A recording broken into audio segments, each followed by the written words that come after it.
beleza. Tem que aprender a usar o microfone. Bom, então, eu sou engenheiro do ITA, formado em engenharia de computação em 2003. Trabalho no QMágico, uma startup de educação. A gente desenvolve Python no App Engine. Mas durante muito tempo eu trabalhei com Java. Durante 11 anos, na verdade, eu trabalhei com Java, depois fiz essa transição. Enxerguei a luz, né? Mudei para o Python. Enfim, eu sou fundador do Freedom Sponsors. Quem já ouviu falar do Freedom Sponsors? Levanta a mão aí. Então, legal, vou fazer um jabá para quem não conhece, rapidinho, de 1 minuto, antes de entrar na palestra. Todo mundo adora software livre, né? Então, muitas organizações que desenvolvem software usam software livre diariamente nas suas atividades, uma mão na roda. Agora, todo software tem problemas. E no caso de software livre, esses problemas afetam milhões de pessoas no mundo inteiro. Imagina se tivesse um lugar onde as pessoas que sofrem com esses problemas pudessem se juntar para financiar coletivamente a solução desses bugs de projetos open source. Então, esse lugar existe. O Freedom Sponsors é uma plataforma web de crowdfunding para issues de projetos open source, né? Então, você pode pegar o Hibernate 2473, o bug X, eu pago R$100 para quem resolver. Vem outro cara lá, eu ofereço mais 50, ofereço mais 30, até que alguém chega lá e resolve, e aí fala, resolvi. A Freedom Sponsors avisa os patrocinadores, os caras vão lá e pagam. Bem legal, um projeto que eu estou tocando aí já tem 1 ano e tem uma atração legal. Então, entrem lá, se cadastrem e usem. Tá? É útil. Bom, então, a palestra não é para falar do Freedom, é para falar do Liquibase, que ele resolve o seguinte problema. Então, imagina que você tem uma aplicação, né? Então, você tem a sua aplicação em produção, ela está lá, a aplicação versão 1, e o banco de dados correspondente na versão 1. E você quer fazer um upgrade, né? Você quer levar a aplicação da versão 1 para a versão 2. Então, o que você faz? Você vai lá, deleta a versão 1 da aplicação e substitui pela versão 2. Deleta o banco da versão 1 e cria um novo banco na versão 2. Não é isso que você faz? Nem a pau. Só se você quiser ser preso, você faz um negócio desse. Né? Você não pode fazer isso. O que você tem que fazer é isso. Você substitui a versão da aplicação, mas você aplica um delta, uma diferença, que leva o banco da versão 1 para a versão 2. Né? E aí, como que você faz isso? Normalmente, as empresas que têm um sistema com várias pessoas envolvendo, ela cria lá dentro do SVN dela uma pastinha com os patches, onde os desenvolvedores colocam os arquivos SQL lá, normalmente usando a nomenclatura cronológica, porque a ordem dos fatores altera o produto aqui, né? Você não pode fazer adicionar uma coluna na tabela antes de ter criado a tabela, né? E aí essa solução, esse processo, ele tem um efeito colateral, que é o seguinte: imagina que chega lá o João, chegou para trabalhar, né? Primeira hora do dia, ele já está com uma funcionalidade na cabeça que ele quer desenvolver, ele faz um SVN update lá para pegar ou então o git pull, né? Para pegar o código mais novo, coloca o software para rodar e toma um erro logo de cara. Coluna não encontrada, cor favorita. Cor favorita, né? Nem sei que coluna é essa, não programei nada disso. Mas ele já sabe, é patch. Alguém criou um código lá que acessa essa coluna do banco. E o meu banco de dados local do meu ambiente de desenvolvimento, eu não rodei o patch ainda, essa coluna não existe. E o software está dando pau. Estou com a versão mais nova do software, mas não estou com a versão mais nova do banco. Bom, então, ele vai lá no log dele e vê que foram adicionados 20 patches na pastinha de patches do sisteminha dele lá. Né? Aí ele pensa, né? Putz, dá para tomar uma Kaiser antes? Então ele começa a rodar, né? Então ele já chegou de manhã feliz da vida para começar a desenvolver, ele já está puto que ele tem que rodar um monte de patch lá no banco dele. Né? Ele começa, patch 1, patch 2, no patch 5 dá um pau lá, qualquer. Ela, não quero nem saber, deixa eu procurar. Cadê o patch da cor favorita? Ele vai lá, procura, abre todos os patches no Notepad++, dá um find all files, acha lá, patch 17, de cor favorita. É você mesmo, vai pro banco. Aí ele testa de novo a aplicaçãozinha, vê a tela de welcome, uhul! Vitória, né? Consegui, finalmente, vou conseguir começar a trabalhar. Vitória? Será? Vamos olhar esse problema mais de perto, João. Primeiro, você perdeu aí de 5 a 15 minutos nessa brincadeira, né? Segundo, tem um monte de patch que você não rodou. Isso significa que tem um monte de bug de tocaia no teu ambiente de desenvolvimento esperando para te morder na hora que você estiver mais aperreado. Esse problema escala com o tamanho da equipe ao quadrado. Se você dobrar o tamanho da equipe, você tem 2 vezes mais pessoas comitando patches dentro daquela pastinha de patches. E você tem 2 vezes mais pessoas sendo afetadas por esses problemas de patches que foram comitados por outros. Então, 2 vezes 2, 4. Esse problema se multiplica por 4 se você dobrar o tamanho da equipe. É o inferno. É o patch hell. Tá? Então, pessoal, vocês desculpem pelos slides, é que a minha licença do PowerPoint expirou, então eu tive que fazer. Então, o nome disso é prejuízo. E a culpa é do processo. A culpa não é do João, a culpa não é do José que comitou os patches lá, do cara que comitou o patch número 5, que deu problema. Não, a culpa é desse processo de ter uma pastinha lá e ter um cara que vai lá rodar os patches manualmente. Esse processo é ruim, mas ele é quase bom. Tá? Só que esse quase deixa ele ruim. Então, como que a gente melhora isso? Primeiro, a gente precisa de um processo automatizado para executar esses patches no banco de dados. E esse novo processo precisa ter algumas características. Então, é primordial que ele consiga, executar os patches na ordem. 2, que ele saiba em cada banco que ele tem que rodar, em cada ambiente que ele tem que rodar, que ele saiba quem ele já rodou e quem ele não rodou. E que tem uma maneira de você mandar ele rodar os que ele não rodou ainda. Tá? Então, ele tem que obrigatoriamente satisfazer esses três requisitos. Desejavelmente, é desejável, né? Não é obrigatoriamente desejável, que os ambientes onde esses patches precisam rodar sejam atualizados com frequência. Que seja possível fazer rollback desses patches. Ou seja, eu voltar do estado onde eu estou com o patch 3 aplicado para o estado onde eu estava só com o patch 1 aplicado. Isso é desejável. Né? Caso dê alguma merda, eu conseguir voltar para a versão anterior. E é desejável que esse negócio seja multiplataforma, ou seja, que ele consiga rodar em vários bancos diferentes. Então, existe uma ferramenta que faz isso, tá? Chamada Liquibase. O Liquibase é uma ferramenta feita em Java, tá? Ela funciona muito bem para projetos Java, mas ela também pode ser aplicada em outras tecnologias. Tá? Mas, se você for fazer com Python, use o South, que é o Liquibase do Python, que é melhor do que o Liquibase. Mas a palestra sobre Liquibase.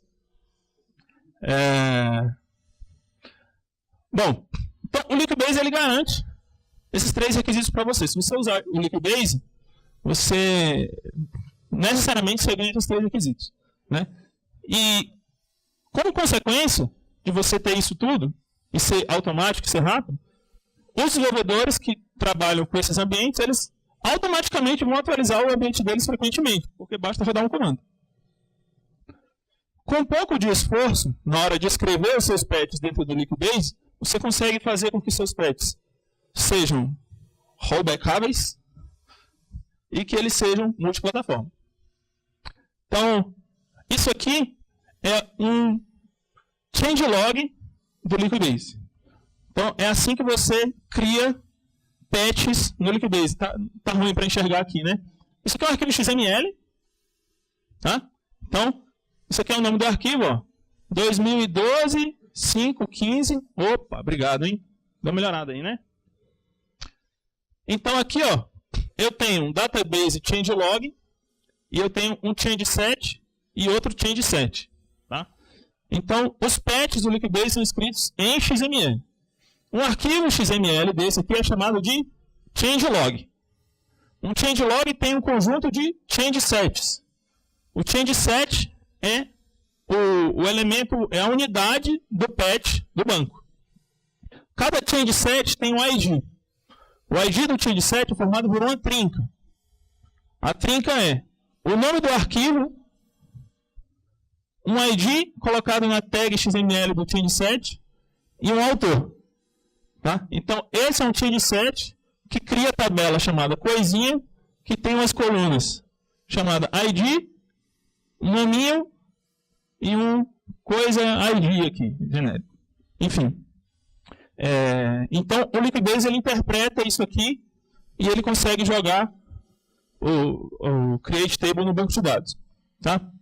Então, quando ele executa esse changeset no banco de dados, ele cria uma tabela chamada database changelog, onde ele armazena o que ele já executou e o que ele não executou. Então, é assim que ele sabe que tem patch para rodar da próxima vez que você mandar ele executar. Ele vai ver quais são os XML, os changesets que eu tenho para rodar. São esses.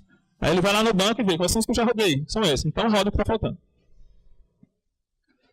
Então, quais são as features do Liquibase? Ele é multiplataforma, né? Então, isso aqui, que banco é esse? Boa. Esse? Rapaz, tá bom fazer isso aqui? O pessoal está reconhecendo. Os desenhos estão bem feitos. Os patches do Liquibase são atômicos. O que isso quer dizer? Sempre que o banco de dados suporta a transação e dentro de um mesmo changeset tem mais de uma instrução, se no meio desse changeset der pau, ele faz o rollback dessa transação para voltar para o último changeset e ele trata os changesets de maneira atômica. Ele já tem tags para a maioria das operações do banco de dados normais, criar tabela, criar coluna, foreign key, índice, tudo mais. E para as coisas que não tem, sempre tem a tag SQL, que dentro dela você coloca um código SQL, e aí, bom, aí deixa de ser multiplataforma, né? Você vai escrever o SQL naquele banco, mas como outro recurso você pode usar também. Você tem o recurso de include que você consegue quebrar, fazer um arquivo XML, um changelog e importar outros, né? Então você pode quebrar o seu arquivo em coisas menores. Ele tem um mecanismo de checksum.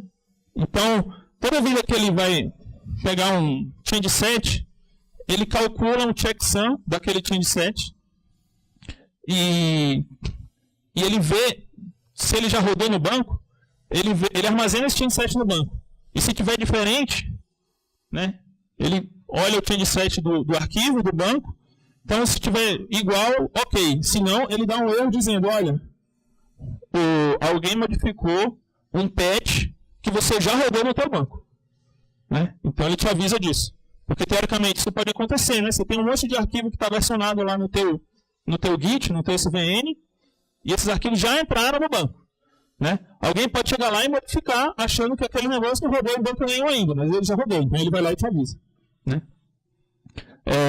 E ele é capaz de fazer rollback assim, naquelas, né? Por exemplo, se você colocar um create table, ele sabe fazer o rollback disso, é um drop table. Né? Se você criar um update, então você tem que colocar dentro do changeset uma tag chamada rollback, dizendo o que é o rollback daquele update. Porque não dá para fazer rollback automático disso. Então, se você fizer... Então, dependendo das tags que você usa, tem coisas que ele sabe fazer rollback e tem coisas que não. Então, você tem que saber o que ele sabe fazer e o que ele não sabe, e as que ele não sabe, você tem que especificar o rollback. E você seguir essa regra sempre, você vai conseguir voltar à versão do seu banco de dados. Né? Então, são essas features. Né? As vantagens que você tem de usar o Liquibase, bom, ele é muito mais rápido você aplicar os patches no seu ambiente. Só dá um comando lá e ele executa. Isso aqui é demais. Os bugs têm dono. né? Lembra que faz parte da trinca que identifica o changelog, o change-set. Tem o nome do arquivo, o ID, que o cara coloca lá no XML, e o autor. Quando dá pau, o cara coloca lá, ó. Foi o patch tal do João. Né? Vocês precisam ver a diferença que traz no processo de desenvolvimento quando os bugs vêm com o nome do dono colado lá, cara. Acontece isso. O bug nasce 14h20 e morre às 14h23. É muito rápido. Porque o cara não quer ficar com o nome sujo lá. Né? E olha, isso aqui é a coisa mais importante de qualquer processo, de qualquer coisa. O que eu quero dizer com isso? Se você tem um processo, uma ferramenta, que te ajuda a identificar e corrigir problemas rápido, então esse processo é bom. Né? Porque isso aqui é o que impede dos problemas se alastrarem e se multiplicarem e causarem novos problemas. Tá? Então esse aqui é o Patch Heaven. Né? É o paraíso do refactoring de banco de dados. Teria aqui um momento para fazer uma demonstração, mas com meia hora não dá, então vou pular. Bom, e aí tem algumas dicas para usar o Liquibase. Né? Então você pode colocar no seu changelog, por exemplo, na hora de colocar as colunas, você dizer que o tipo da coluna é igual a um tipo que existe no banco de dados. Tá? Então esse aqui é um tipo do Postgres, chamado int, se eu me lembro bem. Não faça isso. Ao invés disso, você pode colocar no type o caminho completo da, acho que são enum, né? Da enum Java que representa esse tipo. E aí isso vai fazer com que esse patch aqui seja multiplataforma. Porque esse cara vai saber, o Liquibase vai saber converter isso aqui para o tipo inteiro em vários bancos de dados. Outra dica. Pessoal, quem quiser tirar foto, isso aqui é a animação da palestra, tá? É super famosa esse slide. Não mova! Nem renomeie os arquivos. De novo. Ó.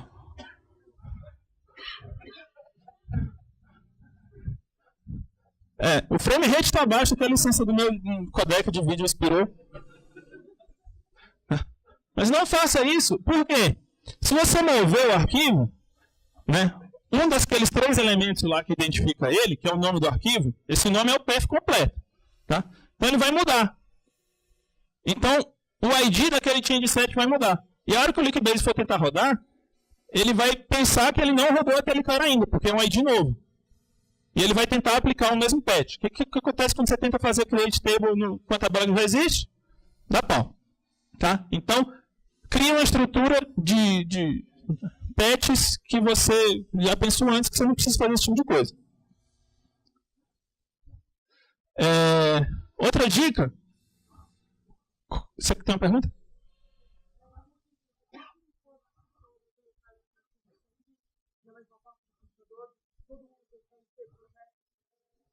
Não, esse é o path do arquivo, mas não é o path completo, é o path relativo ao primeiro XML que inclui os outros. Tá? Boa pergunta. Outra dica, dentro dos change-sets você pode criar comentários. Esses comentários vão parar lá naquela tabela database changelog. Então, depois você vai poder fazer um select nessa tabela e ver um histórico dos patches que foram adicionados no banco, com os comentários do que esses patches fazem. Né? Então, aqui é a tabelinha. Outra dica. Isso aqui é uma dica avançada aqui. Imagina o seguinte, imagina que você tem um patch que é um create or replace trigger, alguma coisa desse tipo. Né? E aqui tem um block no meio desse negócio. E aí esse patch entrou no banco e rodou. Mas aí você viu que tem um bug nessa trigger e aí você vai mudar. Esse block era bom. Né? Você sabe que se você tentar rodar esse cara aqui, o Liquibase vai tentar bater um checksum com o que está no banco, vai dar pau. Então, o que você faz? Para esse caso aqui, eu rodar um create ou replace 2 vezes na mesma trigger, o banco não vai reclamar, ele vai fazer. Funciona. Então, o que eu faço? Eu mudo o ID. Ele vai pensar que é um patch diferente e vai rodar de novo. Né? Então, você disfarça ele para o Liquibase pensar que ele é outro patch. Ele vai lá e roda. Tá. Como é que eu estou de tempo aí? Quanto tempo falta? Falta 5? Tá. Então, como que você pode estruturar os seus patches num projetinho simples? Então, imagina que eu tenho um projetinho chamado Hello World, e aí aqui eu tenho um patch chamado Master XML. Certo? Esse cara simplesmente vai dar include em outros changelogs, em outros patches. Então, eu tenho na minha versão 1.0, eu tenho uma pastinha de patch chamada hello/1.0. Dentro dela, eu tenho um outro arquivo master XML que inclui o patch 10. Então, esse master aqui inclui esse, que inclui esse. Na hora que eu for rodar, o Liquibase ele roda os patches na ordem que eles estão no include dos arquivos. Tá? Então, eu vou rodar isso. Na hora que eu lançar a segunda versão, eu vou criar uma outra pasta 2.0 dentro da pasta hello. Eu vou ter um outro master aqui, então esse arquivo aqui vai incluir esse master e esse. Né? E aí depois esse master aqui inclui esses dois. Então na hora que ele for rodar num banco que já está na versão 1.0, ele vai rodar só esses caras aqui. Na hora que ele for rodar num banco vazio, ele vai rodar primeiro isso e depois isso. Como que eu estendo essa estrutura para um projeto maior dividido em módulos? Então imagina que eu tenho um sistema, digamos um sistema para hospitais e clínicas que tem 3 módulos. Um módulo de cadastro, onde eu cadastro médicos, pacientes, etc. Um módulo de agenda, que eu coloco os appointments dos médicos com os pacientes. E um módulo clínico, onde eu armazeno fichas clínicas dos pacientes. É fácil ver que esses 2 módulos têm que depender do cadastro. Né? A agenda tem que saber quem são os médicos. O módulo clínico tem que saber quem são os pacientes. Né? Então, o que eu faço? Eu crio uma estrutura de patches daquele mesmo jeito. Né? Eu tenho, cada módulo vai ter uma estrutura igual a essa. Cada módulo. E aí, esse master aqui inclui o master desse, inclui o master desse, inclui o master desse. E aí, o que eu poderia fazer? Eu poderia criar um master da aplicação inteira, que inclui esses 2 masters aqui, e cada um desses masters inclui esse do meio. Não faça isso. Porque esse cara aqui vai estar incluído 2 vezes, o Liquibase não gosta, ele dá pau. Então, o que você tem que fazer? Você tem que fazer o master incluir primeiro o masterzão, incluir primeiro esse, e depois os outros 2. Então, na hora que ele for aplicar, ele vai rodar primeiro os patches do cadastro, depois da história clínica e depois da agenda. Isso funciona desde que você não tenha dependência cíclica a nível de banco. Desde que você não tenha dependência cíclica a nível de banco. O que é uma dependência a nível de banco? É uma tabela aqui da ficha clínica, tem uma foreign key para uma tabela aqui de paciente. E eu tenho aqui uma tabela de paciente com foreign key para a tabela de alergias aqui. Isso é uma dependência cíclica, né? Porque eu tenho a dependência da história clínica para o cadastro e do cadastro para a história clínica. Então, nesse caso aqui, você tem um problema mais sério. Como que você resolve? Não está desenhado aqui. Mas você, basicamente, ao invés de fazer esse master aqui, conhecer esses 3 masters, você vai ter que fazer esse master aqui, conhecer os masters de cada um desses módulos aqui na ordem que ele precisa rodar. Então, esse cara aqui vai ter que perguntar para esse, para esse, para esse, para esse, para esse. Fica mais complicado. Então, se você tiver dependência cíclica a nível de banco, a sua gerência de configuração dos seus patches com o Liquibase fica um pouco mais complicada. Mas ainda dá para trabalhar. Tá? E aí, o que isso tem a ver com integração contínua, né? Todo mundo sabe o que é integração contínua? Tá? Então, beleza. Quem não sabe, por favor, levanta a mão. Então, integração contínua é quando você tem um serviço, uma aplicação, que ela olha o teu código, executa os testes, a build automática dele, e envia os resultados para os desenvolvedores, né? Basicamente, ele envia um e-mail quando dá algum problema. Na verdade, isso aqui é a ferramenta de integração contínua. Integração contínua, na verdade, é a prática. Então, integração contínua não é uma ferramenta. Integração contínua é uma prática. A prática de você ter uma build automática, autotestável, com resultados visíveis. E, principalmente, o compromisso verde. O que é o compromisso verde? Não estou falando de nada ambiental. Estou falando do compromisso de você... A hora que quebrar a build, a hora que ela ficar vermelha, você parar o que você está fazendo para ir lá consertar e deixar ela verde. Isso é integração contínua. Tem um texto interessante sobre integração contínua, nesse link aqui, onde ele explica como você fazer integração contínua sem necessariamente usar uma ferramenta de integração contínua. Vou deixar aí mais 10 segundos aí para anotar. 680 J minúsculo D maiúsculo. Então, você pode integrar o teu processo de refactoring de banco na integração contínua. Basta você criar alguns jobs para testar a criação do BD do zero, ou seja, cria um job lá no teu Jenkins que faz um kabum no banco lá, dá um drop database, cria um database do zero e roda o database inteiro.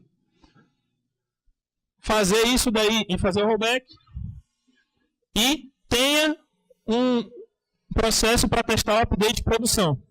Muitas vezes você tem um conjunto de scripts que rodam legal num banco vazio, mas a hora que você vai rodar no banco de produção, dá pau, porque os dados que estão em produção são diferentes dos dados que estão no banco vazio. Então é legal, se você puder, nem sempre é possível, dependendo do tamanho do banco. É interessante você ter um processo que pega uma cópia desse banco de produção, pega a tua versão dos patches de desenvolvimento e aplica nessa cópia de produção para ver se a produção vai conseguir rodar esses patches. Tá? E isso pode também te ajudar a fazer deploy automático nos ambientes de QA e de própria produção. Né? Não faz o menor sentido você ter essa ferramenta e na hora de rodar os patches em produção, você rodar manual. Né? Não, porque produção tem que rodar com cuidado e rodar manualmente. Então, se fizer isso, está pensando errado. Né? É melhor você rodar em produção, atualizar o banco de produção, usando o mesmo processo que já foi testado 1000 vezes nas máquinas desenvolvedoras, no ambiente de QA, e etc. E tal. Isso aí, eu acho que não dá tempo mais para perguntas, né? Dá? Vai lá. 3 perguntas? Alguém? Ninguém? Dou-lhe uma. Tem uma ali.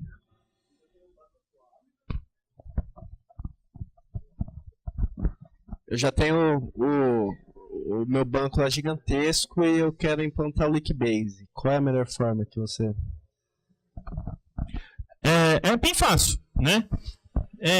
Basta você criar é bem fácil, mas vírgula. Você não vai conseguir fazer isso daqui, né? Banco do BD do zero. O seu BD do zero vai ser o BD a partir do estado inicial que ele se encontra hoje. Certo? Então você vai ter que ter uma imagem desse banco a partir desse cara. A partir desse estado de hoje.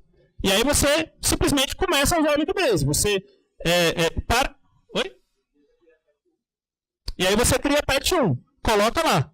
Né? Não, avisa para todos os seus desenvolvedores. Olha, ninguém vai criar patch em SQL na mão e comentar nessa pasta. Agora nós vamos criar patches em XML e comentar nessa outra pasta aqui.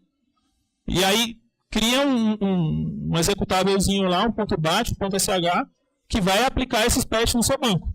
E convenciona que dali para frente, todos os desenvolvedores vão atualizar esse banco usando essa ferramenta. Não tem mistério.